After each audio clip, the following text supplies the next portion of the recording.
รัตนตรัยด้วยเสียงกล้าวขอเจริญพรในธรรมมายังผู้สนใจใฝ่ในการศึกษาและประพฤติปฏิบัติในทางพระพุทธศาสนาทั้งในกลุ่มวิปัสสนากรุ๊ป USA ซึ่งได้นิมนต์ไว้ทุกวันเสาร์นะครับแล้วก็ในกลุ่มของทางแอปดำก็คือ TikTok นะเขาจะเรียกแอปเป็นสีแต่เดี๋ยวนี้ AI มันก็จับได้แล้วแหละนะครับนะเพราะ AI บางชุดเนี่ยเขาก็ไม่อยากจะให้เราเผยแพร่ผ่านแอปอื่นๆนะครับมันก็เป็นรูปแบบของ Human Law เนี่ยเหมือนที่โยมเจนนี่แชร์เนี่ยนะครับว่าประสบการณ์มันสอนอะไรเราหลายๆอย่างนะครับแต่บางอย่างเนี่ยสอนก็คือเอาไว้บำบัดทุกข์นะครับบำบัดทุกข์นะส่วนที่พระเจ้าสอนเนี่ยส่วนบำบัดก็ทำไปการบริหารจัดการในปัจจัย4ก็ทำไปนั่นคือส่วนที่บำบัดทุกข์ให้เข้าสู่กระบวนการของสมถะนะครับแต่เมื่อจะต้องการที่จะดับทุกข์จริงๆก็ต้องเลือกที่จะเดินทางในสายของการเจริญวิปัสสนานะครับเพราะฉะนั้นเนี่ยอย่างไรที่เรียกว่าวิปัสสนาวันนี้ก็เลยมาเล่าเรื่องเห็นงูไหมเห็นงูไหมชีวิตที่มีรูปนามเนี่ยเปรียบเหมือนงูก็คือคนที่กำลังตื่นจากสภาพที่เป็นจริงตื่นจากสภาพที่เป็นจริงไม่ใช่ตื่นจากสภาพที่ตัวเองเชื่อแต่ก็จะมีความเชื่อผสมอยู่ในนั้นว่าที่เชื่อน่ะเป็นจริงแล้วจึงไม่ขึ้นอยู่กับศาสดานะแต่ก็ไม่ได้แขวนศาสดานะก็ต้องเลือกศาสดาที่จะต้องเรียกว่าอะไรจะต้องคอยให้การ cover หรือให้การที่ให้เราสามารถคุ้มครองสติปัญญาเราได้นะเมื่อกี้พุทโธเมนาโถธัมโมเนนาโถสังโฆเมนาโถถือเอาไว้โดยความเป็นอัตตาหนึ่งสัมมาทิฏฐิแบบโลกก็คือมีบุคคลนี้มีคำสอนนี้แล้วก็มีตัวอย่างอย่างนี้สืบทอด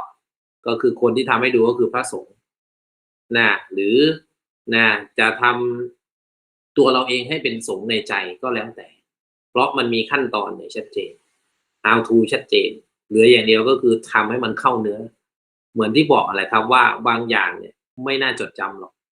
นะแต่ดันมันมาปรากฏตอนที่เราจะก่อนที่เราจะตายมันดันมาปรากฏเพราะฉะนั้นเนี่ยทำอย่างไรเราถึงจะซ้อมก่อนกระบวนการของวิปัสสนาเป็นการทำความเจริญบนความเสื่อมโดยตรงความเจริญบนความเสื่อมโดยตรงลักษณะความเจริญที่ไปแจ้งความเสื่อมโดยตรงเลยคือลักษณะนั้นเรียกว่าตถังคนิโรธวันนี้เราจะมาเลยพูดกันเรื่องของการเห็นงูไหมนะครับอุปมาจริงๆก็คุยกับหลายๆท่านมาก่อนหน้านี้แล้วเหมือนซ้อมมาก่อนนะครับเรื่องของงูเรื่องราวของงูจริงๆแล้วเนี่ยอุปมาครับ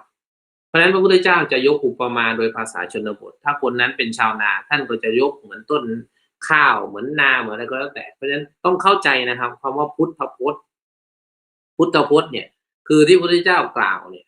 เป็นการกล่าวเพื่อนำไปสู่กระบวนการที่เรียกอนุภูมิคถาหยาบกลางละเอียดและก็ถึงที่สุดดังนั้นเวลาคนฟังในโซเชียลเนี่ยมันมีความรู้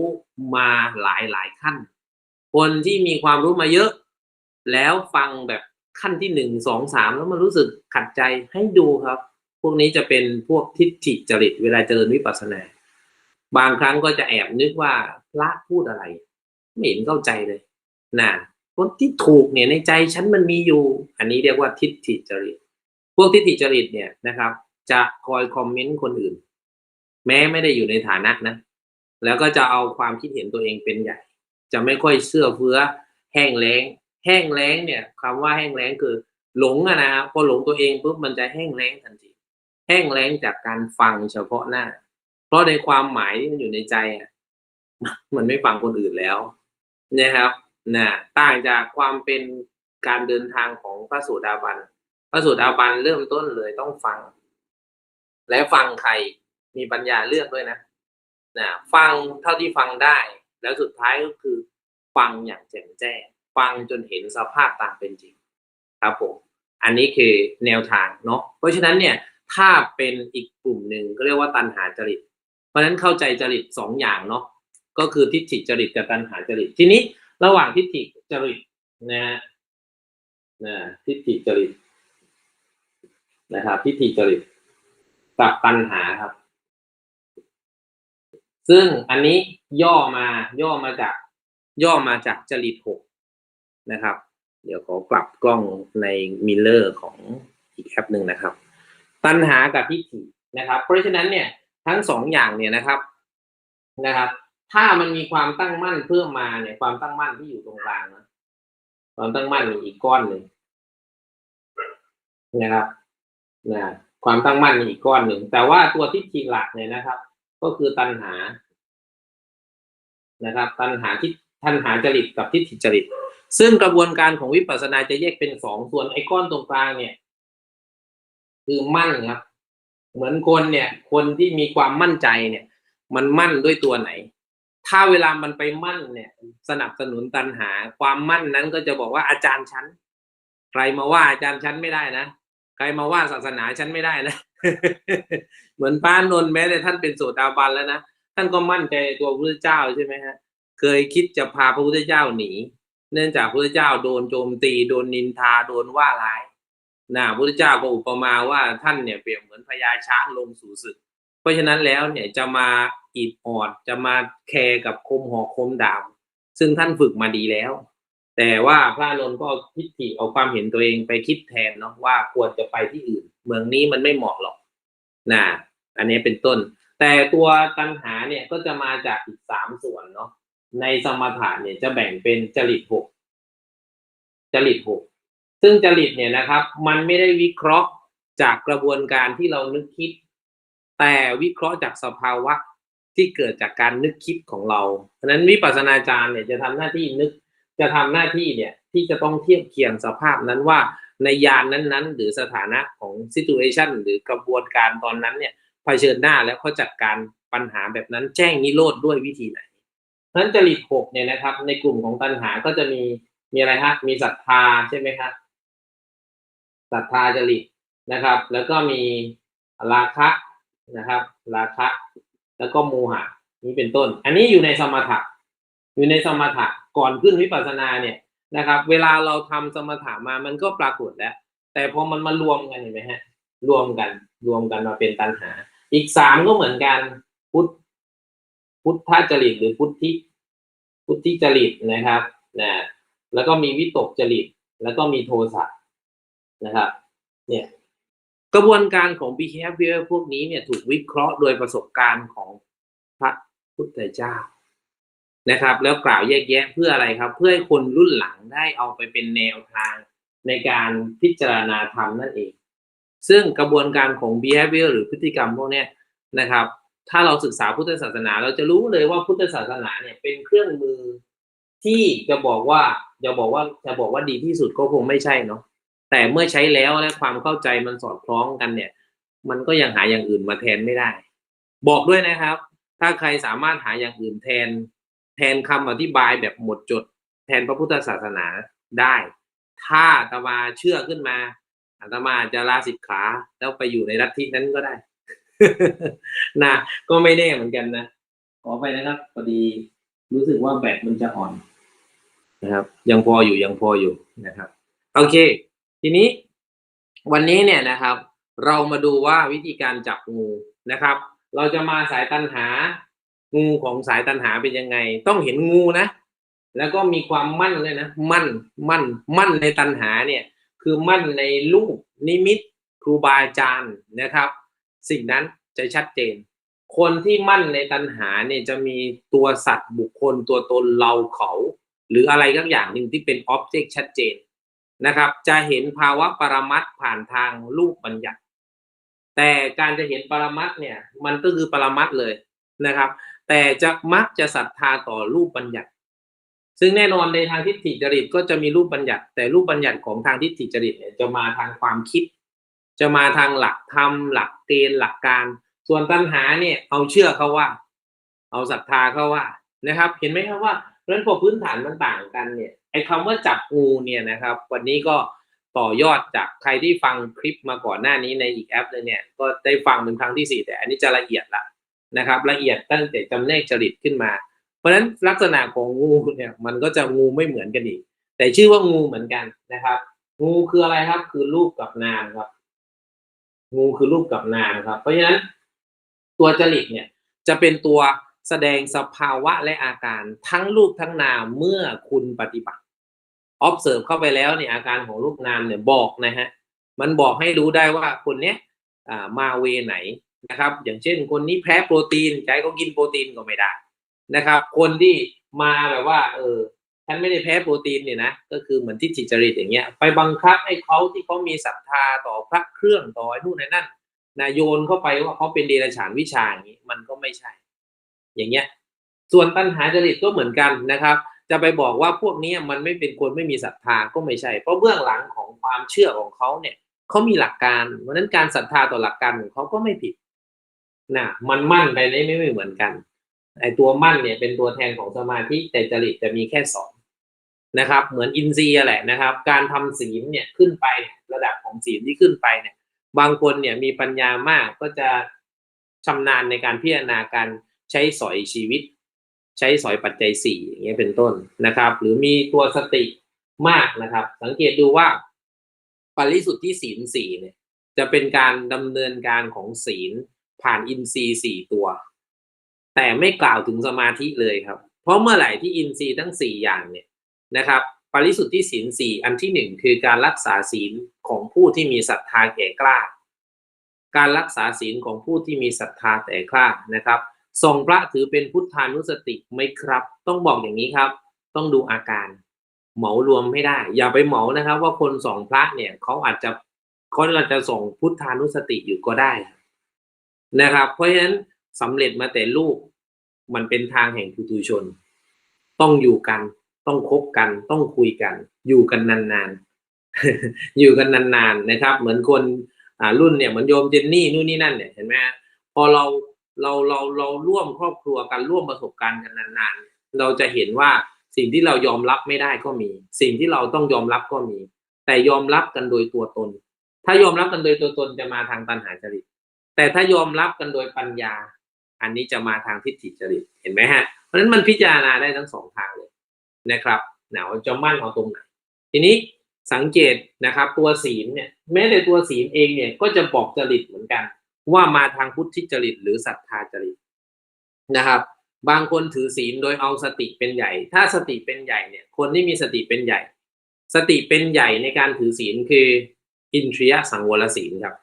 ใครที่มีอินทรียสังวรศีลดีเนี่ยนั่นคือถือเอาศีลที่มีสติเป็นใหญ่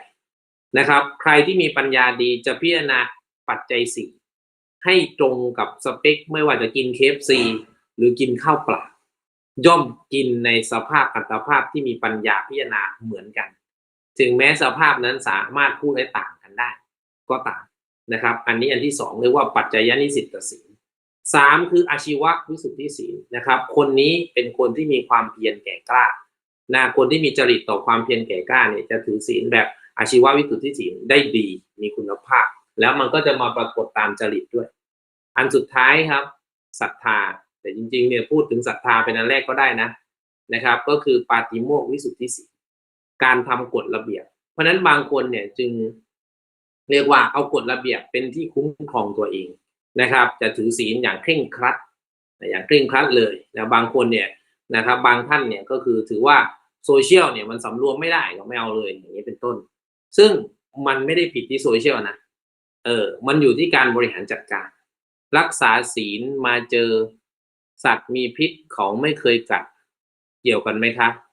โอ้ทุกอย่างเกิดได้ด้วยเพราะกรรมครับแรงกรรมครับผมสัตว์มีพิษกัดไม่กัดเนี่ยเรามองอย่างนี้นะครับเรามองว่าถ้ากัดก็เป็นกรรมถ้าไม่กัดก็เป็นกรรมจบสิ่งที่เราต้องทำคือสิ่งที่เฉพาะหน้าไม่ใช่ว่าสิ่งที่กัดหรือไม่กัดอาจารย์ครับเรียนทำโทยากไหมครับผมกำลังศึกษาอยู่มีคนถามนะครับต้องบอกว่าถ้าชอบขยันอ่านก็ไม่ยากครับไม่ยากนะครับแต่ถ้าไม่ชอบไม่ขยันอ่านด้วยยากครับตอบแบบนี้นะครับเพราะว่าเหตุปัจจัยมันต้องเริ่มจากการสร้างเหตุก่อนนะครับผลมันถึงจะเกิดอะไรที่ง่ายแสดงว่าทำได้ชำนาญกับอีกอันหนึ่งคือประมาทก็ได้อย่าคิดว่าง่ายและอย่าหมายว่ายากทำเฉพาะหน้าครับผมมีทางฝั่งนู้นก็ถามมานะครับทีนี้งูคืออะไรครับงูคือการเห็นรูปนามจากที่เดิมเนี่ยเป็นปลานะครับเมื่อก่อนเห็นเป็นปลานะฟิตสเน็กฟิตนะครับนี่วันนี้สเน็กฟิตเลยนะเป็นปลานะครับเป็นปลา ราะฉะนั้นพอเราเห็นเป็นปลาเนี่ยเราก็จับกินทุกวันนะครับเห็นว่ารูปนามเนี่ยเป็นของที่ต้องกินต้องใช้ต้องอยู่นะครับก็หมกมุ่นอยู่กับการจับปลานะครับแต่วันหนึ่งไปสุ่มปลานี่แหละนะครับไปทอดแหไปสุ่มปลาสุ่มปั๊บนะครับล้วงออกไปทุกวันเนี่ยเห็นเป็นปลาหมดแต่พอวันหนึ่งนะครับรูปนามให้โทษขึ้นมาที่เขาบอกว่าไม่เห็นทุกข์ไม่เห็นธรรมวันนั้นสุ่มเหมือนกันแต่ไปสุ่มแล้วยกขึ้นมานะครับเห็นเป็นงูครับเห็นสัญลักษณ์ก่อนการเห็นรูปนามในเบื้องต้นนะครับยาน1ยาน2ยาน3นะครับ1 ถึง 3เนี่ย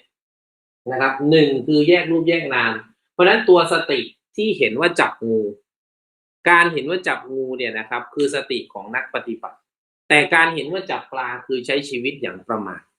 เห็นไหมต่างกันแล้วต่างกันแล้วเพราะฉะนั้นเนี่ยจับสิ่งเดียวกันแต่ความรู้สึกต่อสิ่งนั้นเนี่ยต่างกันคนที่จับอยู่กับสิ่งที่เป็นภัยย่อมตื่นตัวฉันใดก็ไม่หลงไหลกับสิ่งที่เป็นปลาเหมือนกันทิฏฐิจริตนะครับจับความคิดจับความอ่านจับหนังสือจับความจำได้หมายรู้ในสัญญาว่าเป็นปลาก็จะหังการมะมังการตัณหาจริตถ้าจับรูปนามแล้วคิดว่าเป็นปลาก็จะติดอยู่กับนิมิตหรือเครื่องหมายนั้นว่าอันนี้ใช่อันอื่นไม่ใช่เห็นไหมฮะ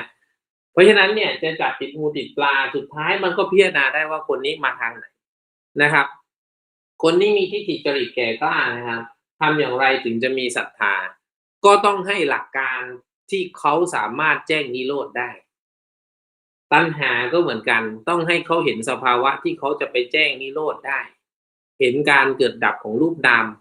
ทั้งสองทางเนี่ยนะครับ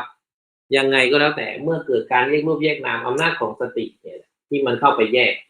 และตัวอำนาจสติเนี่ยนะครับสติทำหน้าที่ระลึกรู้นะครับสติทำหน้าที่ระลึกรู้ตามเป็นจริงส่วนตัวที่แยกจริงๆเนี่ยมันคือปัญญานะปัญญาเข้าไปแยกปัญญาเป็นของใครถ้าถอยออกมาพูดต้องบอกว่าเป็นของเราแต่ถ้ารู้อยู่บอกไม่ได้ว่าเป็นของใครเป็นสภาพธรรมอย่างหนึ่งที่เกิดขึ้นในขณะที่มีเหตุใกล้คือสติเหตุสนับสนุนคือสมาธินะครับเหตุที่ทำบ่อยคือความเพียรเพราะฉะนั้นใครที่จุ่มแช่อยู่กับความว่างแล้วคิดหรือติดอยู่กับความว่างเป็นอทุกขมสุขต้องถอยออกมาเพื่อรู้ว่าว่างหนอเพื่อรู้ว่าทำกิจหนอเพราะฉะนั้นความว่างในเบื้องต้นเนี่ยความว่างที่มันว่างเพราะถูกบังเอาไว้ด้วยตัณหาด้วยทิฏฐิก็มีความว่างที่เกิดจากสติหนึ่งขณะที่เหมือนเอามือตีน้ำแล้วมันแหวกออกอันนี้ความว่างที่เกิดจากอำนาจของสติเรียกว่าตทังคะก็มีและความว่างที่พุ่งไปหาพระนิพพานซึ่งอันนี้คือเปอร์เซ็นต์ของพระนิพพานที่ค่อยๆเกิดขึ้นแต่อย่าไปมั่นมันนะถ้ามั่นว่างูถ้ามั่นว่าปลาก็จบจะไม่เห็นการเกิดดับแต่ประเด็นคือคนที่เห็นว่าจับงูเขาจะทำยังไงครับถ้าคนที่เป็นเขาจะจับให้แน่นขึ้นเขาจึงเห็นกระแสของรูปและนามครับนะมันจึงติดกันในญาณนะครับของรูปและนามนะครับนามเป็นรูปเป็นนามนามเป็นเหตุปัจจัยให้เกิดรูปเป็นเหตุปัจจัยให้เกิดนามยังไงก็แล้วแต่โลกนี้มีแค่2สภาวะอุปทานที่ยึดงูเอาไว้ตอนนี้ต้องยึดก่อนจะเห็นตลอดสายตั้งแต่ยานที่1 2 3 4นะครับ 4.1 นะ 4.1 ข้ามเส้นนะ 4.1 นี่อยู่ตรงเส้นนะอยู่ตรงเส้นเดี๋ยวเราจะมาดูว่า 4.1 เกิดอะไรขึ้น1 2 3 4นะครับ1 2 3 4จับติดงูอย่างเดียวนะครับไม่เห็นว่าที่จับคือปลาก็คือเห็นสภาพตามเป็นจริงของรูปนามปัญญาเนี่ยนะครับจะพยายามที่จะพิจารณาเพราะฉะนั้นจะเห็นเหตุปัจจัยการเกิดขึ้นของรูปนามที่ชื่อว่าจุลโสดาบันเพราะเห็นตามเป็นจริงว่ามีแต่รูปกับนามเท่านั้นที่เป็นเหตุปัจจัยไม่มีความเป็นสัตว์บุคคลไม่มีพระเจ้ามีแต่กระบวนการของกรรมนะครับมีแต่กระบวนการของกรรมไม่เห็นภาพนึกไม่ออกทำไงครับรู้อาการที่นึกไม่ออกครับเท่ากับเห็นแล้วนะไม่เห็นภาพนึกอาการนะครับไม่เห็นภาพนึกอาการเห็นอาการนั่นคือเห็นแล้วเท่านั้นเองนะครับสติปัฏฐานมี4ครับไม่เห็นภาพก็รู้อยู่เพราะภาพนั้นมันเป็นแค่ภาพที่เห็นในมโนก็มีในความเห็นก็มีนะเพราะฉะนั้นคำว่ารูปเนี่ยจึงมีความละเอียดถึง28ประการก็ไม่เคยเห็นเหมือนกันนะว่าใน ในศาสนาไหนมานั่งจำแนกรูปให้เห็นว่ามันมีขนาดไหนมีเล็กขนาดไหนต้องสังเกตด้วยกำลังขนาดไหนนะครับเพราะฉะนั้นเนี่ยถึงบอกว่ากล้องจุลทรรศน์ยังมองไม่เห็นรูปกะลาบเลยเพราะกล้องจุลทรรศน์มันเป็นอ็อบเจกต์ไปหาอ็อบเจกต์เพราะนั้นสิ่งที่ละเอียดกว่าอ็อบเจกต์คือนามขันธ์แต่พอดีว่าเพอร์ฟอร์แมนซ์ของนามขันธ์น่ะมันไม่สามารถรวมกันที่จะโฟกัสได้เพราะนั้นเวลาคนมีความมั่นขึ้นมาสมาธิตั้งมั่นขึ้นมาเขาเริ่มโฟกัสได้แต่ดันไปโฟกัสเอาสภาพที่เป็นรูปนามบัญญัติเพราะฉะนั้นเนี่ย1 2 3 4เนี่ยเห็นแต่เกิดอย่างเดียวครับทั้งหมดเลยตรงนี้นะเห็นแต่เกิดอย่างเดียวเห็นแต่การเกิดแต่การเกิดนั้นมันเกิดไม่พร้อมเอาง่ายๆเลยไม่ต้องอธิบายยากเอาง่ายๆที่มันอธิบายให้ชัดเลยในการเกิดอย่างเดียวนะครับก็คือหายใจเข้าไม่สามารถพร้อมกับหายใจออกได้ท้องพองไม่สามารถทำพร้อมกับท้องยุบได้คิดดีกับคิดไม่ดีคิดพร้อมกันไม่ได้คิดดีเจอคิดดีกว่าก็พร้อมกันไม่ได้นะคิดไม่ดีเจอคิดไม่ดีกว่าก็พร้อมกันไม่ได้การที่จะเห็นทิฏฐิที่สัมปยุตหรือตรงกับการเกิดในปัจจุบันต้องเป็นปัจจุบันอย่างเดียวปัญญาจึงแหวกช่องขึ้นไปไม่ว่าจะช่องไหนก็แล้วแต่สามารถแหวกขึ้นไปได้เป็นตัวยานคือปัญญาไม่ใช่เราเพราะฉะนั้นเมื่อรู้ในยานที่2การถอนความเป็นเราต้องออกอีกการถอนความเป็นเราต้องบอกอีกแต่เมื่อบอกอย่างนี้ต้องบอกว่าเป็นเรานะครับถ้าใครงงก็งงหนอนะครับแล้วในคลิปพระสามารถพูดจาหยาบคายขนาดนั้นได้หรือครับถ้าเราฟังเสียงเป็นเสียงไม่มีปัญหาแต่ถ้าเราฟังเสียงเป็นคำพูดที่มันไม่ตรงกับทิฏฐิของเราอันนั้นคือปัญหามันไม่ได้เกิดจากการฟังครับแต่ปัญหามันไม่เข้าใจที่จะฟังถ้าเราฟังคนพูดหยาบใจเราเป็นไงขัดเคืองไม่ชอบแล้วใครไม่ชอบล่ะครับก็ทิฏฐิเราจะไม่ชอบเขาก็ทิฏฐิเราจะชอบเขาก็ทิฏฐิเราเห็นไหมฮะแต่ถ้าเจอที่ชอบนะถ้าชอบแล้วมันไหลเข้ากระบวนการคือไปแยกรูปแยกนามได้อันนั้นตามสบายเลยแต่พอเป็นตัณหากลับไปนั่งติดอยู่กับพระกราบพระกราบพระพุทธติดรูปงามกราบพระธรรมติดคัมภีร์กราบพระดีติดอาจารย์กูบรรลุอาจารย์มึงไม่บรรลุติดคำว่ามึงติดคำว่ากูก็เป็นปัญหาเพราะมันไม่สัมปยุตกับทิฏฐิอย่าถามว่าพระพูดได้พูดไม่ได้ครับต้องบอกว่าแล้วแต่ท่านมันเป็นปัญหาของใครของคนนั้นมาดูปัญหาเราดีกว่าถ้าทิฏฐิเรามันไม่สัมปยุตกับภาพปัจจุบันเสียงขลุ่ยไม่กลับมาหาต้นไผ่ครับเสียงขลุ่ยกลับมาเป็นตัวโน้ตมันเป็นแค่กระบวนการที่เห็นสภาพของสำเร็จแต่รูปนะครับอาตมาถึงบอกว่าใครจะพูดหยาบพูดดีพูดเลวพูดอะไรก็แล้วแต่ดูว่าทิฏฐิเราเป็นยังไงสำคัญกว่าเพราะในเมื่อเราเห็นงูเห็นอสรพิษเห็นโทสะต้องรู้ชัดว่ามีโทสะนะครับเราไม่ได้ไปอยู่ในฐานะที่จะไปอบรมท่านท่านเป็นพระแต่เชื่อเถอะครับว่าฐานะของกรรมเสมอกันเสมอนะเพราะอะไรที่แล้วแต่ที่พระทำพระก็รับกรรมนั้นไปอะไรที่โยมทำโยมก็รับกรรมนั้นไปอยู่อย่างนี้ดีกว่าครับว่าเรามีทิฏฐิเรามีสัมมาทิฏฐิพอที่จะรับกรรมนั้นไหมนะครับการไปแก้ปัญหาโลกแตกคือการไปแก้ปัญหาตามอยากแต่ถ้าการแก้ปัญหาเพื่อออกจากโลกแตกคือการแก้ปัญหาที่เราอยาก ต้องอย่างนี้ก่อนนะถ้าเข้าใจอย่างนี้ไปต่อได้มาจับงูนะครับเพราะฉะนั้นการจับงูในยานที่1 2 3เนี่ย 4.1 เนี่ยในระดับของยาน16เนี่ยนะครับท่านกล่าวว่างูนี่ก็เหมือนคนไปจับงูติดเขาก็จับที่หัวมันคืออะไร origin of suffering ก็คือตัวตัณหาเนี่ยครับยานที่2เนี่ยจะโชว์ให้เห็นถึงตัณหาของคนคนนั้นจะมาทิฏฐิไซส์หรือจะมาตัณหาไซส์ก็แล้วแต่การปรากฏการของทิฏฐิเนี่ยจะปรากฏชัดในพระไตรลักษณ์ทีนี้นะครับอนิจจังนะครับอนิจจังทุกขังอนัตตานะครับซึ่งสภาวะในยานที่3เนี่ยนะครับจะเห็นเพราะด้วยอำนาจของการเกิดอยู่ยังไม่เห็นการดับแต่จิตนั้นนะครับจิตหรือสภาวะของปัญญานั้นเห็นการเกิดในขณะปัจจุบันนะครับเห็นการเกิดในขณะปัจจุบันแต่ไม่ทันอาการที่เกิดมันดับก็เลยเรียกว่าวิเศษลักษณะนะครับคนที่เห็นรูปก็จะเห็นรูปบัญญัติ คนที่เห็นรูปเนี่ยจะเห็นรูปบัญญัติมาถึงตรงนี้จะเห็นรูปปรมัตถ์รูปปรมัตถ์เห็นนามปรมัตถ์แต่สิ่งที่ยังไม่ชัดก็คือการทะลุไปของพระนิพพานแต่เห็นแล้วครับเห็นพระนิพพานไป 15% เพราะนั้นคนที่ไม่เคยเห็นอาการของพระนิพพาน 15% ไม่มีครูบาอาจารย์น่ากลัวนะฮะถึงตรงนี้เนี่ยปรากฏการณ์ของพระนิพพานที่เกิดขึ้นกับใจแค่ 15% เนี่ยก็ยึดถือว่าตัวเองเป็นอรหันต์มาเยอะแล้วนะกลับเป็นว่าไปซีกับงูซะงั้นเอางูมาทำเซรุ่มซะมั่งอะไรก็มั่งก็ทำได้ก็ไม่ว่ากันนะครับแล้วเริ่มถ้าเป็นฝั่งตัณหาจริตเริ่มช่วยคนด้วยตัณหาที่เหลืออยู่อาตมาก็เป็นนะครับถ้าเป็นทิฏฐิก็เริ่มที่จะบรรยายสิ่งที่เป็นทิฏฐิของตัวเองแล้วหาทิฏฐิของพระพุทธเจ้าคัมภีร์มาสนับสนุนทิฏฐิตัวเองเช่นเดียวกันอาตมาก็ทำเพราะมันเป็นเรื่องของโลกเห็นไหมฮะแต่ญาณที่มันเห็นเนี่ยมันเห็นเฉพาะบุคคลแต่ถ้าอยู่กันไปนานๆก็รู้นะว่าคนนี้เริ่มเห็นเพราะว่าเวลามันอยู่ด้วยกันเนี่ยธาตุที่มันเสมอกันเท่านั้นมันถึงจะอยู่ด้วยกันได้นะครับเหมือนพระเนี่ยไปอยู่ท่ามกลางโยมทุกวันเดี๋ยวพระก็จะคิดแบบโยม อย่างนี้เป็นต้นนะครับอยากทราบประเด็นครับฝนตกหนักแบบนั้นไม่กลัวจะเกิด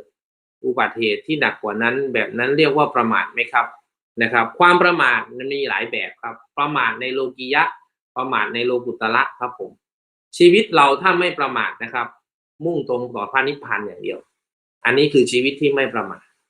นะครับแต่ชีวิตมีความเสี่ยง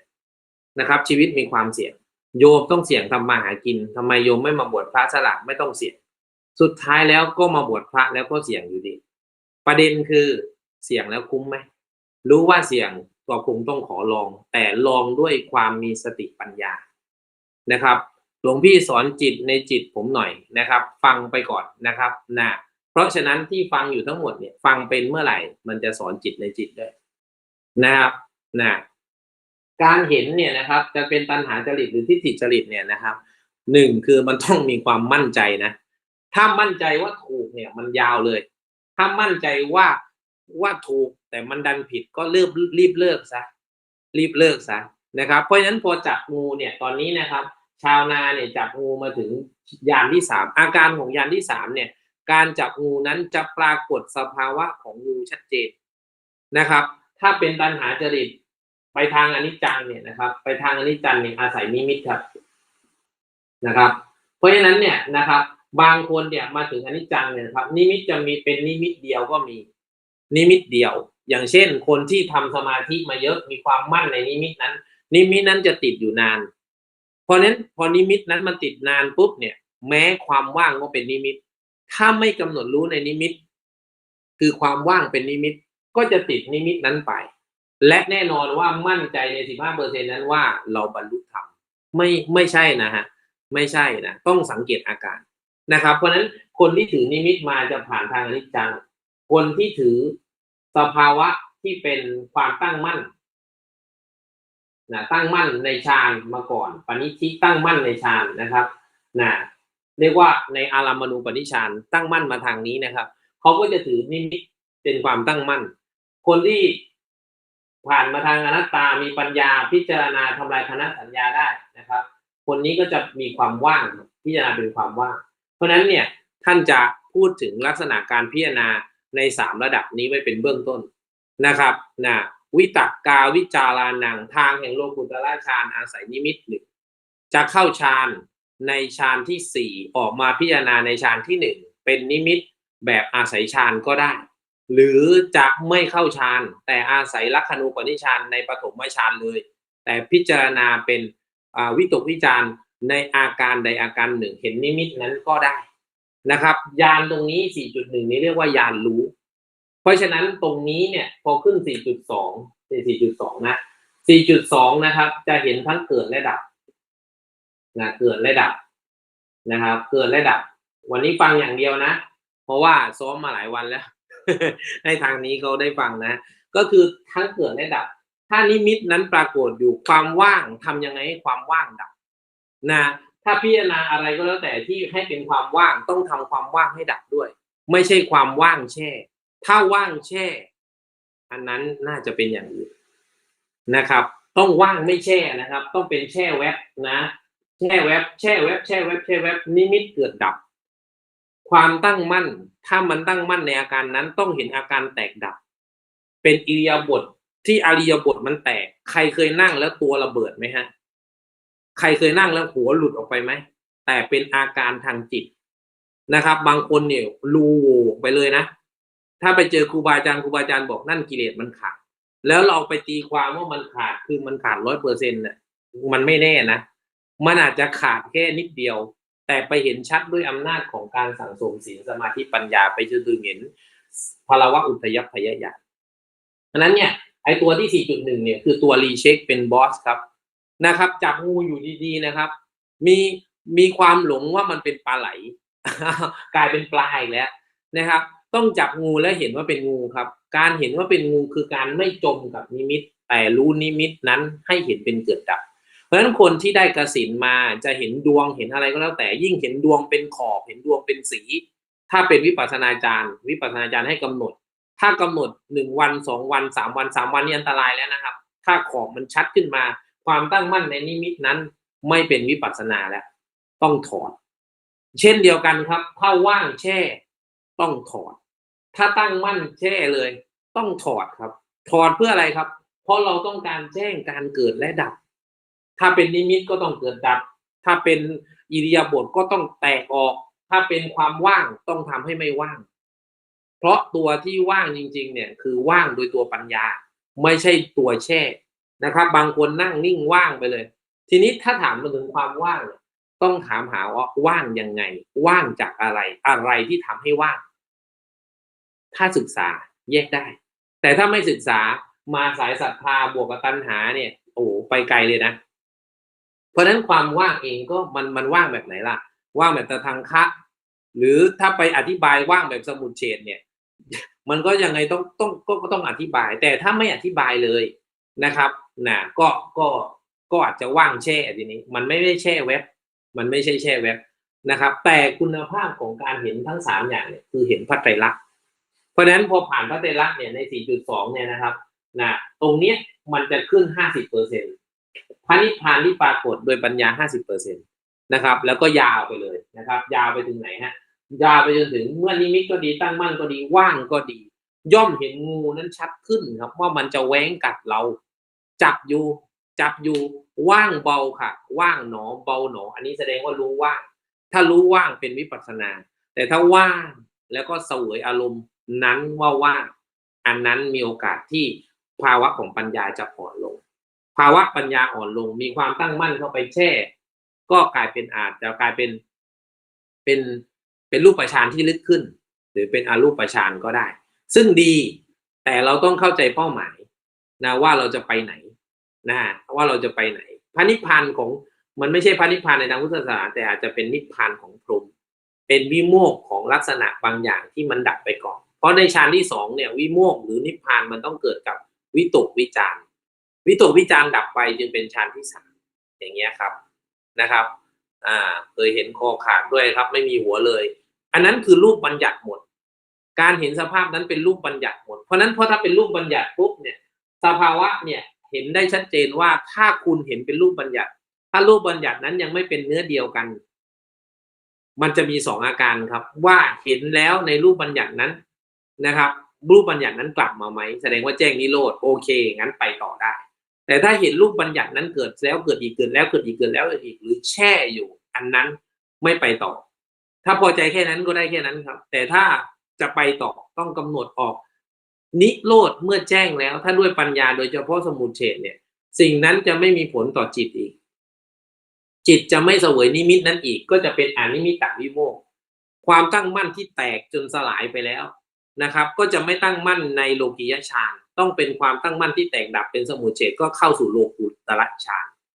ความว่างก็เหมือนกันถ้าว่างจากกิเลสไม่ใช่ปัญญาที่ไปเสวยอารมณ์ว่างมันก็จะเป็นอาการอีกอาการหนึ่งเหมือนกันเลยแต่มาคนละเวประตู3บานนะครับเพราะฉะนั้นเนี่ยเห็นแต่การดับอย่างเดียวเลยจากยานที่5นะครับยานที่5เนี่ยดับอย่างเดียวอะไรดับครับนิมิตต้องดับความว่างก็ต้องดับความตั้งมั่นก็ต้องดับถึงจะขึ้นสู่พังคานุปัสสนาญาณนี่พังคานุปัสสนาญาณเนี่ยนะครับ พระนิพพานเนี่ยขึ้นไป60%แล้วนะถ้าวัดกันเป็นเปอร์เซ็นต์หมายความว่าจิตนั้นน่ะรู้อารมณ์เป็นปรมัตถ์60%ซึ่งซึ่งถ้าคนไม่เคยเห็นเนี่ยว้าวมากนะปวดปวดยังไงก็แล้วแต่นะครับถ้ามองเป็นความว่างต่อความปวดนั่นแสดงว่าไม่ธรรมดานะแต่ต้องดูอาการว่าใช้อะไรเข้าไปทำให้มันว่างถ้าเป็นการว่างโดยการทำลายคณะสัญญาแสดงว่าคนนั้นปัญญาชัดเจนนะครับมาทางสายวิปัสเขาเรียกว่าไงสายปัญญาที่ว่านั่นแหละนะครับแต่ถ้าว่างแล้วไม่สามารถทำลายคณะสัญญาได้ก็เท่ากันกับอย่างอื่นนิมิตก็เหมือนกันความตั้งมั่นเนี่ยมันตั้งมั่นยาวไปจนมันไม่เคยเห็นความแตกดับก็เท่ากันนะครับคือมันไม่สามารถพ้นทีนี้พอความดับมันเกิดปุ๊บเนี่ยไอตัวความดับเนี่ยนะครับมันจะแยกออกเป็นสภาวะ3ประการในเบื้องต้นนะครับก็คือยานที่6 7แล้วก็8นะครับเพราะผลของการดับเห็นเป็นงูแล้วชัดเจนแล้วเห็นเป็นงูแล้วเห็นเป็นงูเลื้อยแล้วนะไม่ใช่ปลาไหลนะทีนี้กระบวนการต่อไปเนี่ยคือเห็นอะไรฮะเพราะงูนี่แหละที่เราดันมาอยู่ดันมาเกิดเนี่ยรูปนามเนี่ยเป็นของมีโทษพยัคตูปขันธญาณก็จะชัดอาทีนวญาณโทษทีครับเห็นเป็นโทษคือพยัคฆ์ญาณเห็นเป็นภัยก็คือเห็นรูปนามเป็นงูใครเห็นครับไม่ใช่เราปัญญาเห็นแต่เมื่อออกมาสื่อสารบัญญัติเราไม่สามารถสื่อสารสภาพปรมัตถ์ได้ถ้าไม่อาศัยบัญญัตินะครับใครที่บอกว่าไม่ต้องพูด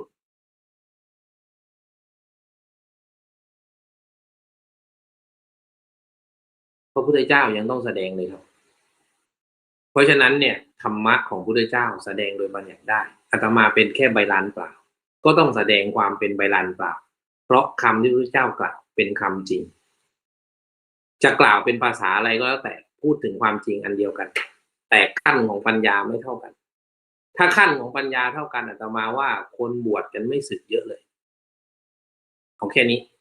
เพราะฉะนั้นการอวดปัญญาอวดไปเลยครับขอให้สันดานเปลี่ยนด้วยจะดีมากนะครับแล้วมันเปลี่ยนที่ใครแล้วครับสันดานจะไปชี้คนอื่นคนนู้นนี่นั่นมันไม่ใช่ฐานะเราทำที่ฐานะเราจบนะครับผมมาติดอยู่ในที่ว่างหลายปีครับนะต้องทำลายความว่างทำลายความว่างไม่ยากครับผมทำไงอาจารย์ปุ่นอยู่กับพ่อสักพักก็ไม่ว่างแล้วครับ ช่วงนี้ไม่มีช่องว่างเลยอยากหาช่องว่างเหลือเกินเปิดช่องให้โยมใช้พอดีเลยค่ะเปิดช่องให้ใช้พอดีเลยโยมว่ามันดีอย่างนะกับการที่แบบเรามีคนคอยกระตุ้นโน่นนั่นนี่อะไรอย่างเงี้ยมันทำให้เหมือนกับมันถอนก็เหมือนที่โยมเล่าเรื่องพี่ฟังอะค่ะว่าพอเราล้มแล้วเราไม่เจ็บแล้วเรารู้สึกว่ามันนู่นนั่นนี่แต่พอโดนหยิกหน่อยอะเราก็ตบมันพัวเลย อะไรอย่างเงี้ยเหมือนเราได้รับแรงกระตุ้นตรงเนี้ยแล้วก็มันมีอันนึงที่โยมสงสัยเหมือนกันพระอาจารย์เหมือนตอนเนี้ยดูภาพข่าวในโซเชียลแล้วมันหดหู่แบบมันมีข่าวหดหู่อะไรอย่างเงี้ยอย่างเช่นข่าวหมาอะไรแบบมาให้ลูกกินนมตอนตายโน่นนั่นนี่ถ้าเป็นเมื่อก่อนโยมคงรู้สึกแต่ตอนนี้โยมดูแล้วโยมไม่รู้สึกอะไรเลยพระอาจารย์อะไรอย่างเงี้ยมันก็เลยแบบมันก็หันมาแวบสังเกตตัวเองเหมือนกันนะเราเปลี่ยนไปเยอะอะไรอย่างเงี้ยแต่ก็แค่รู้สึกว่ากูเป็นไรวะอะไรเงี้ยแค่นิดนึงอาจารย์แล้วก็ไปต่อคำถามว่าเราเป็นอะไรเราไม่ได้เป็นอะไรครับนะครับคำถามที่มันถามว่าเราเป็นอะไรเป็นการคอสเช็คเฉยๆไม่มีเราเป็นอะไรมีแต่สิ่งที่เราต้องกำหนดรู้ ตอบง่ายไหมแต่การกำหนดรู้นั้นแจ้งนิโรธเมื่อไหร่มันก็จะไม่ถามกับสิ่งนั้นถูกไหมครับ1+1เท่ากับ2ไม่มีใครถามแล้วก็ต้องไปถาม1 รูท 1 ตอบได้แล้วก็ต้องไปถาม1.111รูท 5อย่างเงี้ยมันจะเป็นอย่างนั้นชีวิตเราเนี่ยการตั้งคำถามนั้นมันแสดงถึงการตามหาบางอย่างถ้าคำถามนั้นไม่ถูกตอบถ้าคำถามนั้นตอบแล้วถ้าถามซ้ำจบเหมือนพระโสดาบันไม่มีวิปัสสนูปกิเลสก็คือเห็นสิ่งเดิมนั่นแหละแต่ไม่ใช่เห็นด้วยปัญญาแบบเดิมเช่นเดียวกันเมื่อกี้ใครถามว่างูคืออะไรงูคือรูปนามครับทีนี้บางคนเห็นงูเนี่ยเรียบเคลี้ยงเลยไม่นะวิปัสสนานั้นต้องจับงูให้เป็นจนกว่าจะเอาพิษงูมาเป็นเซรุ่มให้ได้ไม่ใช่ว่าจับงูแล้วเคลี้ยงทิ้งจับงูแล้วเคลี้ยงทิ้งนะอันนั้นเขาเรียกว่าไม่ทันพิจารณานะครับเพราะฉะนั้นเนี่ยในการดับงูเนี่ยนะครับ1คือดับโดยนิมิตครับ 2ก็คือดับโดยความตั้งมั่น3คือความว่างนะครับ แต่ไอ้ความว่างโดยพังคานุปัสสนาญาณจะมีอาการอีกแบบนะครับ และแน่นอนว่าเมื่อดับแล้วต้องรู้อาการ ถ้ามันเป็นพังคานุปัสสนาญาณจริงสิ่งที่ตามมาคือต้องเห็นภัยแล้วครับ เห็นภัยในวัฏฏะสงสารคนที่เห็นภัยนะครับเขาก็ไม่ยืนแช่อยู่กับสันดานเดิมแน่นอนต้องเปลี่ยนแน่นอนจริงๆมันเปลี่ยนตั้งแต่เอาจริงๆเนี่ยมันเปลี่ยนตั้งแต่ขึ้น 4.2 เนี่ยบางอย่างที่เคยติดมานานต้องละได้ ถ้าละไม่ได้ให้เชื่อไว้ในเบื้องต้น เชื่อไว้ในเบื้องต้นเลยว่าเหมือนอาตมาเนี่ยว่ามาโม้อย่าเชื่อมาโม้เฉยๆ6คือเห็นภัย7คือเห็นอะไรครับ จากการดับทำให้เห็นภัยจากการดับทำให้เห็นโทษครับจากการดับทำให้เห็นความน่าเบื่อจับอย่างนี้ครับใครแก่กล้าในนิมิตนะครับใครแก่กล้าในนิมิตนั้นเนี่ยจะปรากฏที่จะดับเห็นเป็นภัยครับเห็นเป็นภัยพอนึกถึงงูสะดุ้งโยงเลยนะครับพอนึกถึงผู้หญิงสวยโอ้นี่อสรพิษชัดๆเลยโดดเข้าหาเลยพอดีจะรีดพิษมันอันนี้ไม่ใช่แล้วนะ คนละเรื่องอะไรนะคนละเรื่องอะไรนะเพราะนั้นเนี่ยนะครับการจับงูเนี่ยคืออยู่กับงูอยู่กับรูปกับนามทั้งวันทั้งคืนคำว่าทั้งวันทั้งคืนไม่ใช่ไม่นอนนะครับรู้ว่านอนไปตอนไหนก็เห็นรูปนามมันดับไปตอนนั้นพังคานุปัสสนาญาณจะทำงานอย่างนี้ครับอยากจะหลับตอนไหนกำหนดรู้เบาๆพองยุบปุ๊บหายเห็นชัดเจนอาการนี้บอกเลยครับว่าคนเนี้ยกำลังดำเนินพังคานุปัสสนาญาณ ปวดขามันปวดขึ้นมาปวดหนอมันหลุดฟุบหายไปเลยว่างหนอว่างเนี่ยไม่ใช่แค่ว่างแล้วมันนั่งว่างอาจจะหายแวบไปเลยหน้ากำหนดหน้าท้องเนี่ยเห็นท้องเป็นอาการของคำว่างทะลุไปเลยก็มีอยู่กับรูปนามสติต้องยิ่งยวดไหมครับมันเป็นธรรมชาติครับเวลาโยมอยู่กับอะไรเนี่ยสติมันก็จะตั้งมั่นกับสิ่งนั้นระลึกสิ่งนั้นจนกว่าสิ่งนั้นจะเป็นธรรมดา ไม่ใช่ระลึกสิ่งนั้นแบบไม่เข้าไปหาสิ่งนั้นหรือไม่แนบชิดกับสิ่งนั้นนะต้องแนบมากๆเลยนะครับเพราะฉะนั้นนิมิตของคนที่มีศรัทธาเนี่ยนะครับตัวนี้จะชัดนะครับในยานที่6จะชัดถ้ายานที่6ไม่ชัดเนี่ยคนที่ยานที่7ชัดเนี่ยจะมักจะมาทางการที่เจริญสมาธิชอบเล่นเวทมนต์กลคาถาเครื่องรางของขลังนะครับจะเห็นงูเป็นพิษที่เห็นเป็นอันนี้เห็นเป็นเห็นเป็นภัยอันนี้เห็นเป็นโทษ เห็นเป็นโทษนะครับเหมือนพระที่เคยเล่าให้ฟังว่าท่านปาดคอตัวเองแล้วบรรลุอรหันต์ท่านเห็นว่าความตั้งมั่นนั้นน่ะมันไม่สามารถทำมันบังความสภาวะของความไม่เที่ยงเพราะนั้นท่านมีเครื่องหมายให้ท่านรู้ว่าท่านไม่สามารถผ่าความตั้งมั่นไปได้ท่านเปลี่ยนสายไปเลยครับเปลี่ยนสายไปหานิมิตครับโดยการปาดคอตัวเองแล้วพิจารณาเอารูปนามที่มันมีความทุกข์ทรมานนะครับอาการตรงนั้นน่ะมันกลายเป็นอัปปนิธิครับความตั้งมั่นที่มีอยู่เดินในฌานแตกสลายไปพร้อมกับปัญญาแต่ท่านร่างกายท่านตุยนะแต่ท่านบรรลุนะแต่พระเจ้าห้ามทำนะเพราะไม่ใช่ทุกคนที่ทำได้ส่วนคนที่มีปัญญามาทางนี้สั่งสมมาจะพบความเบื่อหน่ายบ่อยสังเกตดูนะ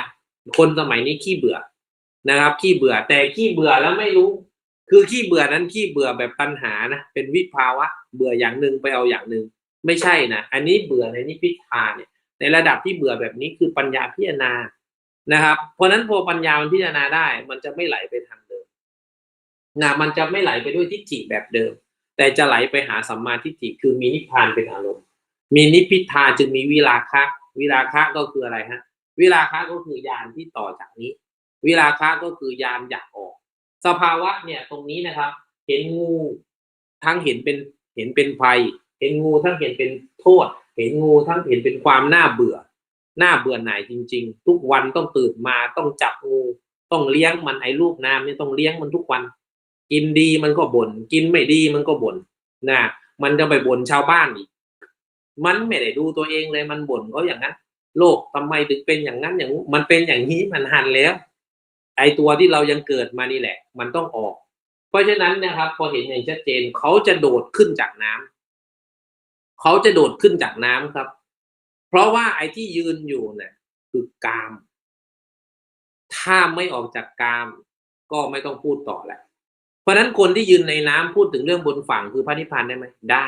แต่เมื่อไหร่สันดานจะออกจากกาม เมื่อไหร่สันดานจะมีการพิจารณาในการเสพกามให้ลดลงโอ้วันนี้ยากแล้วนะยากแล้วนะอาการอย่างนี้ยากแล้วนะเพราะคนส่วนใหญ่พูดได้แต่พูดลงมือทำยากกว่าเยอะคำหนึ่งที่อาตมาชอบของอาจารย์ปุ่นมากนะชอบคำนี้ถึงบอกว่าโดนเลยนะการเป็นพระภิกษุแม้สมมุติก็ยังยากกว่าการเป็นอริยะที่เป็นปุถุชนครับใช่ไหมอาจารย์ปุ่นพูดอย่างนี้ไหมก็ใกล้เคียงอ่ะโยมแค่พูดว่าอะไรนะเป็นพระอะไรนะเป็นสมมุติสงฆ์ยากกว่าเป็นไม่เชิงยากโยมมีความรู้สึกว่าเป็นแบบนี้ไปจนมรณภาพก็ยังดีกว่าเป็นคารวะใช่ไหมไม่ได้อะไรอ๋อโอเคดีกว่าเป็นคารวะอ๋อไม่ได้อะไรเลยการเป็นพระสมมุติไปจนมรณภาพดีกว่าเป็นคารวะที่ไม่ได้อะไรเลยประมาณนั้นเป็นแบบเป็นพระปุถุชนอะไรอย่างเงี้ยพระอาจารย์อาจารย์นิดนึงคำว่าตั้งมั่นของพระอาจารย์อ่ะมันดูเขาเรียกอะไรมันดูแยกยากกับคำว่าว่างอ่ะพระอาจารย์มันทำให้เราเชื่อมโยงไม่ถึงอ่ะว่าตั้งมั่นกับว่างอ่ะเพราะว่าว่างมันก็ต้องตั้งมั่นไงโยมก็เลยรู้สึกแบบทำไมว่างกับตั้งมั่นมันแยกกันยังไงอะไรอย่างเงี้ยพระอาจารย์ช่วยสปริตให้มันแบบเคลียร์นิดนึงได้ไหมคะระหว่างตั้งมั่นกับว่างอ่ะพระอาจารย์ได้ครับมันว่างโดยไม่ตั้งมั่นได้ยังไงอันนี้ยังงงอยู่ค่ะได้ครับประตู3 บานเปิดเข้าห้องเดียวกันครับผมเมื่อไหร่ที่เอาจมูกเข้าเอาไหล่เข้าเอาก้นเข้าเหมือนวิ่งเข้าเส้นชัยเอาส่วนไหนเข้าก็เอาส่วนนั้นเข้าแต่ที่เหลือจะเข้าด้วยครับว่างโดยไม่ตั้งมั่นเป็นไปไม่ได้แต่เอาว่างเข้าก่อนแล้วค่อยไปตั้งมั่นเอาเข้าใจยังสภาพธรรมที่มันเกิดขึ้นเวลามันจะเกิดจากความตั้งมั่นมันจะแตกจากอิริยาบถแต่สภาพว่างจะแตกจากคณะสัญญาสภาพศรัทธาเนี่ยสภาพนิมิตเนี่ยจะแตกเป็นอนิมิตเข้าใจใช่ไหมครับว่างคือสภาพที่ตัวรู้ว่างจากอารมณ์นะไม่ใช่ว่างจากอารมณ์สภาพที่ตัวรู้นั้นน่ะว่างเพราะเสวยอารมณ์ว่างถ้าเสวยอารมณ์ว่างแสดงว่าตั้งมั่นในความว่างมีตัวว่างเป็นตัวนำมีความตั้งมั่นไปสนับสนุนไอ้ตัวว่างนั้นเป็นนิมิตได้ด้วยนะครับเพราะนั้นเวลาว่างเนี่ยจะเรียกเป็นนิมิตก็ได้นะครับเพราะฉะนั้นถ้ามันไปอยู่อย่างนี้นะครับมันเห็นการเกิดดับก็ถือว่าได้แบบใดก็ได้เข้าใจยังว่างกับตั้งมั่นอะไรเกิดก่อนกันครับได้ทั้งคู่เลยครับจะเข้าประตูบานไหนบานนี้ก็เข้าไปที่เดียวกันบานนี้ก็เข้าไปที่เดียวบ้านนี้ก็เข้าไปที่เดียวกันมันอยู่ที่สภาวะของปรากฏการณ์เอาง่ายๆอาจารย์ปุ่นปฏิบัติไปกำหนดรูปนามไปเห็นอาการท้องมันทะลุหายไปเลยแล้วดับวูบไปอันนี้แสดงว่ามาสายว่างนะทิฏฐิจริตชัดเจนนำมาแล้วพอเข้าไปปุ๊บเข้าไปตั้งมั่นก็ได้หรือถ้าตั้งมั่นอย่างนี้ปุ๊บตัวมันจะเริ่มเกร็งบางคนอาจจะเป็นลูกโป่งแล้วระเบิดตุ้มอันนี้คืออาการของคนที่ตั้งมั่นมาก่อนไม่ใช่เราคิดสภาวะจะแยกโดยกำลังของปัญญาซึ่งปัญญานั้นจะใช้การสั่งสมในสัญญามาก่อนไม่ใช่เรานึกเอานะถ้านึกเอาเมคเซนส์เอาก็จะเป็นการใช้จินตญาณซึ่งจินตญาณเองเนี่ยก็อยู่ในเขตนี้เหมือนกันนะครับเห็นไหมคนจินตนาการว่าไอ้ที่อาจารย์พูดเนี่ยงูหมายถึงอะไรนู่นนี่นั่นก็จินตนาการไปสิครับแต่เมื่อไหร่ที่ระลึกรู้ได้ความว่างจากจินตนาการนั้นเกิดขึ้นนะครับเพราะฉะนั้นเนี่ยคนที่มาทางนี้นะครับกับมาทางนี้ยังไงก็ต้องเห็นอะไรบางอย่างคือการดับมันจะดับแบบไหนมันจะเป็นตัวบอกครับพอเห็นภาพแล้วครับ ขอบคุณมากครับผมเพราะฉะนั้นการเห็นงูเห็นจากหัวไปหางจากหัวกลางตัวก็ได้ครับแต่ให้รู้ว่านี่คือส่วนของงูแล้วพอได้มาเนี่ยก็รู้เลยว่าตัวของงูเป็นยังไงแต่ต้องดับนะเพราะฉะนั้นการดับในยานที่5เนี่ยนะครับก็คือจับงูนะครับจับงูเนี่ยเพื่อทำเซรุ่มได้แล้ว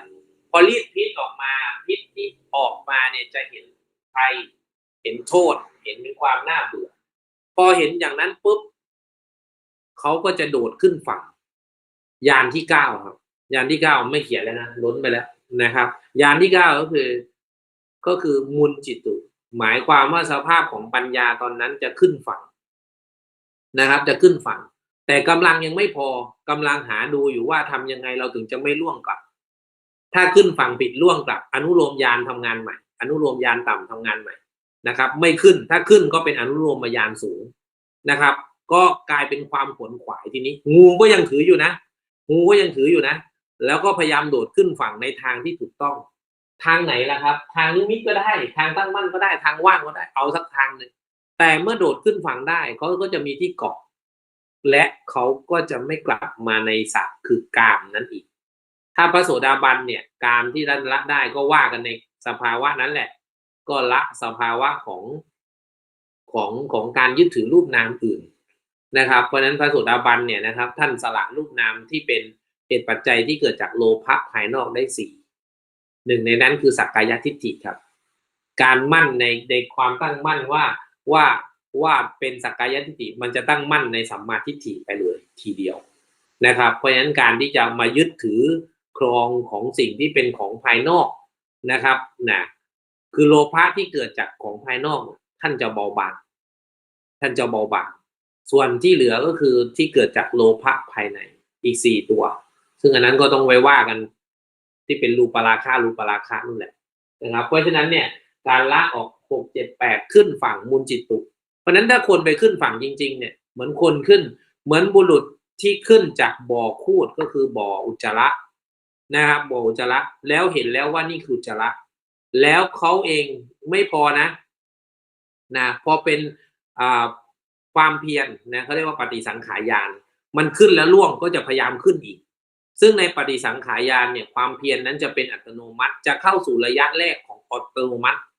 อาการที่มันเริ่มอัตโนมัตินะครับลูกพยายามละกามค่ะไม่เสพแต่ทำไมมีฝันเรื่องนี้มากวนครับก็เป็นธรรมดาครับเป็นธรรมดาเมื่อมันจะกำเริบและมันจะหาช่องกำเริบช่วงไหนที่สติสมบูรณ์มันไม่มาครับมันเหมือนกับเอาตำรวจมาล้อมบ้านเพื่อรักษาของเอาไว้โจรมันไม่ขึ้นเราจับโจรครับวิปัสสนาต้องจับโจรไม่ใช่วิปัสสนามาหวงของเอาไว้มันคนละเวกันนะเพราะฉะนั้นเมื่อไหร่ที่ตำรวจไม่อยู่โจรมันขึ้นมาตอนฝันไม่แปลกครับก็ถึงบอกให้ครับว่าถ้าพระอรหันต์ท่านไม่ฝันเพราะท่านจับโจรแล้วแต่ยังได้ยินอยู่นะว่าพระอรหันต์มีฝันนะครับนั่นมั่วแล้วฮะน่าจะเป็นพระอรหันต์นึกครับ หันหมูนะครับ1 ปีแล้วค่ะนะฮะโอเคครับสาธุตรงกันครับปริยัติปฏิบัติต้องตรงกันไม่นั้นปฏิเวทคลาดเคลื่อนแน่นอนมั่วเอานะมันฟังยากถ้ามั่วเนี่ยยิ่งถ้าเกิดว่าคนศึกษามาละเอียดปุ๊บเนี่ยปฏิบัติบ้างไม่ปฏิบัติบ้างแต่ถ้าปฏิบัติถูกมันฟังแล้วคล่องแต่ถ้ามันฟังแล้วเริ่มไม่คล่องเนี่ยอาตมาคนหนึ่งนะเวลาสอบอารมณ์โยมเนี่ยพอฟังไม่คล่องแล้วก็จะพยายามจี้เป็นพวกทิฏฐิจริตเหมือนกันนะบางทีนะแต่ถ้าถามว่าตัณหามีไหมมีแต่มันมาคนละเรื่องกันเท่านั้นเองนะครับก็สังเกตอาการเรานะครับไม่ได้สิ่งที่ต้องรังเกียจเมื่อมีต้องรู้จักเขาว่ามีกิเลสเป็นครูถ้าไม่ยอมฝึกนะครับไม่ยอมให้กิเลสมันสอนเราแต่ไม่ใช่ว่าให้มันสอนเราให้มันกดหัวเราอยู่ถ้ามันกดหัวเราก็เป็นเดรัจฉานไปทุกชาติสัตตานังก็คือความเป็นเดรัจฉานนั่นแหละมันเกิดจากภาวะของอวิชชาที่เหลืออยู่ถ้าไม่สัตตานังแล้วก็อรหันต์นะครับเท่านั้นเอง6 7 8พอขึ้นสู่9นะครับมีความเพียรเป็นปฏิสังขารไอตัวอัตโนมัติจะเริ่มมานักปฏิบัติจะตกล่องไอตัวนี้มากๆเลยว่างก็จะแบบเห็นทุกอย่างเป็นความว่างได้อัตโนมัติมากและไม่ทำส่วนที่เหลือช่วงนี้โจรจะใส่สูตรครับช่วงแรกๆนี่นะโจรถือมีดถือดาบมาปล้นเลยแต่ช่วงนี้โจรใส่สูตรโจรจะโอ้โหนุ่มนิ่มละเอียดละมุนละไมอะไรก็อัตโนมัติไปหมดอาตมาเจออรหันต์อัตโนมัติมาเพียบเลยเหมือนกันนะครับโอ้ยมันว่างจากทุกอย่างแล้วก็ว่างไปอย่างนั้นแหละเพราะฉะนั้นไอ้ความละเอียดในความว่างต้องสืบค้นเอาว่าไอ้ตัวว่างมันว่างจากอะไรเพราะว่ามันขึ้นสู่ญาณที่2มันต้องว่างจากญาณที่1มันขึ้นสู่ญาณที่3เพราะฉะนั้นปัญญาที่เห็นความว่างก็ดีปัญญาที่เห็นความตั้งมั่นก็ดีนิมิตก็ดีมีเครื่องหมายบอกถ้าไม่มีเครื่องหมายบอกนี่โอกาสมั่วมีเยอะ ทำไมปฏิบัติแล้วโมง่ายพอกิเลสเกิดแล้วก็รู้สึกอึดอัดครับ ถูกแล้วครับ นั่นคือช่วงที่มันรู้สึกอย่างนั้นนะมันคือช่วงแรกนะโจรยังถือปืนผาหน้าไม้มาปล้นนะแต่อาตมาพูดถึงยานที่9นะครับมุนจิตตุปฏิสังขารุโจรใส่สูตรครับแล้วเวลาโจรใส่สูตรนะมันมีระบบอัตโนมัติมันจะบอกเราว่าบรรลุแล้วนะพอเผลอปุ๊บนี่ยิ่งนอนนี่ยิ่งไม่ฝันด้วยนะโอ้พระหลานไม่ฝันเราก็ไม่ฝันนะใช่แล้วแหละ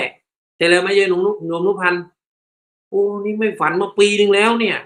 หวยเขาออกกันยังไงก็ไม่รู้แหละแต่เราไม่เคยฝันเลยโอ้น่าจะเนี่ยเขาบอกว่าพระอรหันต์ไม่ฝันแล้วมันเนเห็นไหมโจรใส่สูตรมันกระซิบเราตลอดนะมันก็ค่อยบอกเรานะนี่เธอว่างจากกิเลสแล้วนะแต่เราก็เลยไม่ไปสอบมันไงพอไม่ไปสอบมันปุ๊บตกลงกิเลสว่างหรือว่างจากกิเลสหรือว่าว่างจากสติที่มันเหลืออยู่กันแน่นะครับเพราะนั้นช่วงนี้จะเป็นออโตเมติกความเพียรพยายามที่จะขึ้นฝั่งนะครับขวนขวายที่จะไม่ลงมาในสระที่มีแต่งูครับตอนนั้นถืองูอยู่นะงูนั้นกำลังจะตายคามือแล้วนะงูนั้นก็ยังมีพิษอยู่นะคลานขึ้นฝั่งได้พอขึ้นฝั่งได้ข้ามจากไอตัวที่มันเปียกไปอีกฝั่งหนึ่งทันทีนะครับนั่นคืออนุโลมยานสูงข้ามโคตรครับพอข้ามโคตรเหวี่ยงงูทิ้งเลยเหวี่ยงทิ้งแล้วก็พูดไปในใจดังๆขอพูดมึงพูดกูนะมันสะใจดี นะครับกูไม่เอากับมึงแล้วเหมือนอาจารย์พุทธทาสบอกอตัมมยตานะกูไม่โง่แล้วกูไม่กลับมาแล้วนะคืออันนั้นคือหมายถึงปัญญานะปัญญาถ้ากลับมาลงไปในน้ำอีกลงไปในบ่อคูดอีกไม่มีทางครับถ้าชำระจนสะอาดยังไงมันก็ไม่ลงนะยกเว้นว่าสำคัญผิดถ้าเป็นหนอนเนี่ยคือสวรรค์เลยนะบ่อคูดเนี่ยแต่เมื่อเราไม่เป็นอย่างนั้นเราก็ต้องหาวิธีการที่จะอยู่นะครับเพราะฉะนั้นเนี่ยนะครับแน่นอนอันนี้100%ถ้าเป็นพระอรหันต์ไม้มันแห้งทั้งดุ้นมันจะไปอยู่กลุ่มอยู่กับการที่ต้องเสพกามหรือสิ่งแวดล้อมที่เอื้อมมือต่อการเสพกามนะมันเป็นไปไม่ได้มัน impossible มันไม่ make sense ด้วยนะครับเพราะฉะนั้นเดี๋ยวในยุคนี้โสดาบันสกทานาคาอรหันต์ขายได้นะครับใครจะเป็นแล้วเอาไปขายก็ระวัง CPU หายเอาแล้วกันหรือถ้าไปเจอแล้วไม่ศึกษาโดนมาเยอะแล้วนะครับเนี่ยอาตมายกตัวอย่างอาจารย์ท่านหนึ่งนะที่เคยเล่าให้ฟังท่านไปศรัทธาจนบวชแล้วก็เลยพอว่าพระรูปนั้นสึกด้วยคดีสีกาหรืออะไรก็แต่กลายเป็นไม่ชอบพระพุทธศาสนาไปเลยแต่พอไปได้ยินอภิธรรมที่ไม่เคยได้ยินไปเรียนอภิธรรมตอนนี้ก็เลยเป็นอาจารย์อภิธรรมไปเลยอย่างเงี้ยเป็นต้นเพราะฉะนั้นเนี่ยเราต้องหาหลักยึดของเราให้ได้เพราะยังไงก็แล้วแต่เราต้องมีหลักถ้ามันไม่มีหลักชีวิตเราจะเป็นแบบแถไปเรื่อยๆนะครับแล้วสุดท้ายเนี่ยสิ่งที่จะมาพิสูจน์หลักว่าที่เรายึดนั้นถูกหรือผิดมันมาพร้อมกับความเจ็บความแก่ความพัดพรากและความตุยวันนั้นแหละคุณจะรู้ว่าหลักคุณผิดหรือถูกแต่ไม่ดีกว่าเหรอขณะที่มันเป็นอย่างเงี้ยมันตรวจสอบดูแล้วถ้าโจรใส่สูตรมันบอกว่าไม่ต้องแล้วอย่าไปเชื่อมันนะมันชอบบอกอย่างนั้นนะเห็นภาวะสักนิดสักหน่อยแล้วเอาละจะเป็นอีกแล้วนะครับ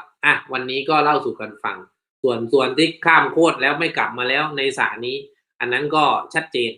นะครับเพราะนั้นพระโสดาบันจึงปิดอบายได้สัตว์ที่มีงูอยู่อสรพิษอยู่นะครับในเบื้องต้นนั้นถูกปิดก็คือโลภะโทสะโมหะที่จะส่วนหนึ่งที่จะนำไปสู่อบายท่านปิดแน่นอนเพราะเหตุนี้เพราะฉะนั้นอย่าไปบอกใครนะเราจะเป็นพวกโจรใส่สูตรทันทีเลยนะเฮ้ยเธอเราเนี่ยไปปฏิบัติธรรมมาอาจารย์บอกว่าเราเป็นโสดาบันแล้วเดี๋ยวลำบากอาจารย์ด้วยพวกโจรใส่สูตรมันกินชาติมันกินทั้งชาติเลยนะมันทำให้เราประมาททั้งชาติยังดีไอ้พวกโจรเนี่ยเหมือนที่อาจารย์ปุ่นเจออย่างเงี้ยสภาวะที่ต้องเจอเครื่องเสียดแทงทุกวันอย่างเงี้ยนะลองดูนะโจรใส่สูตรเนี่ยบางทีมันจะมาช่วยเราก่อนนะเพื่อหวังประโยชน์ข้างหน้ามันจะกระซิบอัตราเล็กๆข้างใน เรานี่ไม่ธรรมดาแล้วนะเราปฏิบัติธรรมมา เราผ่านวิปัสสนา7 เดือน1 ปีมา เราไปเจอครูบาอาจารย์นั้นมานั่นแหละครับทิฏฐิมันเข้าไปยึดแล้วเรามาดูอาการปัจจุบันว่าไอ้ที่ได้มันทั้งหมดน่ะมันแจ้งนิโรธที่เป็นปัจจุบันแค่ไหน เราปฏิบัติธรรมนะเราก็สมควรแก่ธรรมที่เป็นปกติแก่เราอย่าเอาไปขาย ยิ่งขายเท่าไหร่มันภาษาใต้เขาเรียกว่าขายขี้เถ้อขายขี้เถ้อคือขายขี้เถ้อก็คือขายความที่ตัวเองมีตัวเองเป็นนะอันนี้คือขายขี้เถ้อนะครับเพราะฉะนั้นเนี่ยเราปฏิบัติศึกษาตามธรรมของพระพุทธเจ้าเรายกตัวเราเองยกใจเราเองให้พ้นจากอกุศลให้ได้แล้วเมื่อเจอกุศลต้องอาศัยปัญญายิ่งขึ้นครับไม่ใช่แค่จมอยู่กับกุศลนะเพราะกุศลเนี่ยอาจจะเป็นโจรใส่สูตรก็ได้เห็นไหมเวลาใครทำดีกับเราเนี่ยนะครับเราคล้อยตามเป็นอัตโนมัติเมื่อไหร่เขาก็คอยกระซิบว่าคนนั้นดีคนนั้นไม่ดีแล้วมันก็เป็นอย่างนี้แหละแล้วพอมารวมกลุ่มกันมากๆเนี่ยนะอาจจะเดือดร้อนกันทั้งประเทศนะครับเพราะฉะนั้นนะเรานะสุดท้ายแล้วเรามาพิจารณารูปนามที่เป็นเหมือนดั่งงูนะที่เป็นเหมือนดั่งงูเพราะฉะนั้นคนที่พิจารณาแล้วต้องนอนกับงูเดี๋ยวเราต้องนอนหลับกับงูนะเราก็จะวางกายวางใจให้เหมาะสมก่อนที่เราจะนอนพอเราตื่นอยู่กับงูเพราะนั้นเนี่ยเราไม่ต้องไปเอางูคอกชาวบ้านเขาหรอกนะเราก็ต้องอยู่ในสังคมที่ช่วยกันดูแลงูป้องกันงูมีครูบาอาจารย์คอยตักคอยเตือนเราก็คอยฟังเวลาเขาเตือนมีโยมที่เป็นกัลยาณมิตรระวังนะคะท่านทำอย่างนี้เนี่ยมันอาจจะสุ่มเสี่ยงแล้วก็ฟังครับฟังได้หมด